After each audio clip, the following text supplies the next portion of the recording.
کب آپ نے یہ اس کا آغاز کیا اور آغاز کیسے ہوا آپ کے اس یوٹیوبر بننے کا؟ اس سلسلے کا آغاز جو ہے نا بیسیکلی میں سیالکوٹ میں جاب کرتا تھا. بہت ساری کمپنیوں میں فٹ بال جو بناتی ہیں سپورٹس کمپنی میں نے جاب کی ہے. تو میں ویکینڈ پہ نا چھٹی آتا تھا گاؤں, ہفتے والے دن آنا, تو امی ابو کے لیے تب کھانا جو ہے وہ اپنے ہاتھوں سے بنانا. میری کوشش یہ ہوتی تھی کہ ان کے لیے کچھ اچھا اور مزیدار بنا کے نا ان کو کھلایا جائے.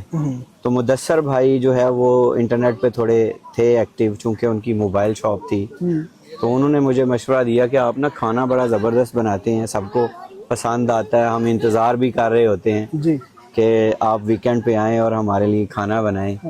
تو آپ ایسا کریں نا, ویڈیو بنا کے وہ پبلش کر دیا کریں یوٹیوب پہ نا. تو یہاں سے پھر وہ ولیج فوڈ سیکرٹس کا آغاز ہوا.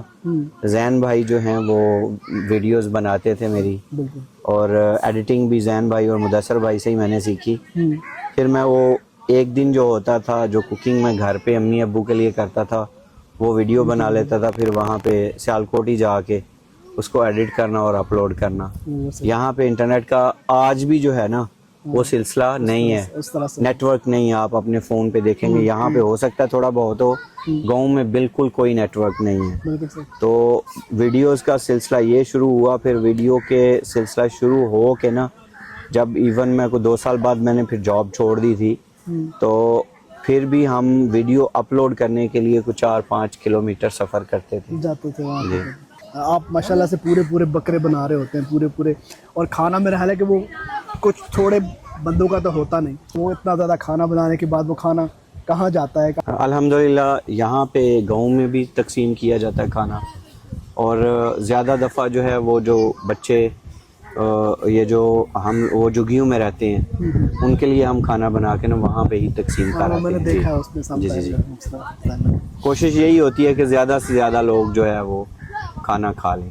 کبھی ایسا لگا کہ آپ کو ایسا لگا ہو کہ یار اب اس کو ختم کر دوں, یا اب دل برداشتہ ہوئے ہو جس طرح یار آپ نے پھر اس کے بعد اپنے آپ کو موٹیویٹ کیا ہو اس طرح؟ اصل میں جن حالات سے میں گزر کے آیا ہوں نا وہ بڑے ٹف تھے, جہاں پہ محبتیں جو ہے نا وہ زیادہ مل رہی ہوں نا تو وہ چھوٹی سی نیگیٹیوٹی جو ہے نا وہ کچھ بھی نہیں کرتی ہے. ٹھیک ہے, تو یہاں پہ الحمدللہ یہی رہا ہے ہمیشہ سے کہ محبتیں زیادہ ہیں, اور میں ہمیشہ پرجوش رہتا ہوں کہ کچھ نہ کچھ جو لوگ محبت کر رہے ہیں ان کے لیے پھر کام میں جو بہتری لائی جائے, جو چیز وہ پسند کر رہے ہیں وہ کام کیا جائے.